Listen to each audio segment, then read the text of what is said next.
we identified and described 5 key techniques that mobilized and perpetuated racism. So these 5 techniques are irony, harmful stereotypes, fallacies, intertextuality, and scaremongering. And I'll clarify what each of these techniques revealed in the case study. So the first one, irony, it involved racist mocking of Chinese people and culture, which is a common punching down technique that affects minorities and people who experience racism. Irony was mostly expressed through wordplays and puns that associated COVID-19 with China and with Wuhan.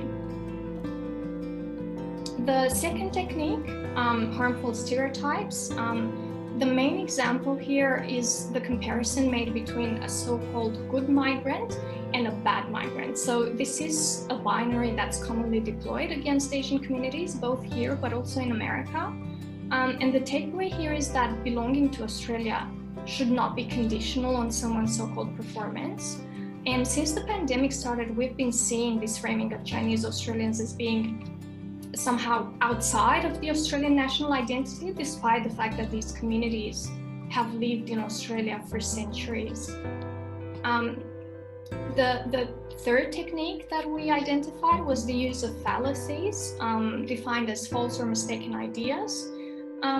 And here we came across this idea that calling out racism against Chinese Australians automatically makes you a supporter of communism. And this is an error of logic that when it enters the mainstream, it just creates further problems because it discourages people from speaking up against racism. The fourth technique that we identified was intertextuality. This refers to the complex relationship between different texts.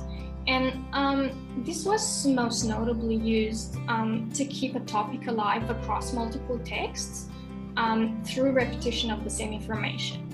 So when racist ideas are repeated, especially on mainstream media platforms, they perpetuate racist discourses and they reinforce racist narratives. And intertextuality was also used to quote other texts that praised one's racist ideas. So what this does is to invoke the popularity of a racist view in order to justify it. And we need to remember that the popularity of an idea has no correlation whatsoever with whether or not it is racist.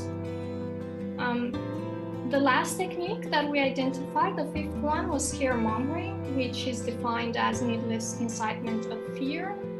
And it was evident in texts that used the us versus them binary to frame China as this political enemy. And when scaremongering was employed, legitimate political criticism was delivered through this very emotionally charged language, which actually seeks to elicit a fear response in the readers rather than encouraging a rational debate. So these are the 5 techniques that we identified, and I'd like to encourage the people who are watching us now, including the general public, media workers, policymakers, to read the report and use these techniques as tools to support a deepened understanding of racism.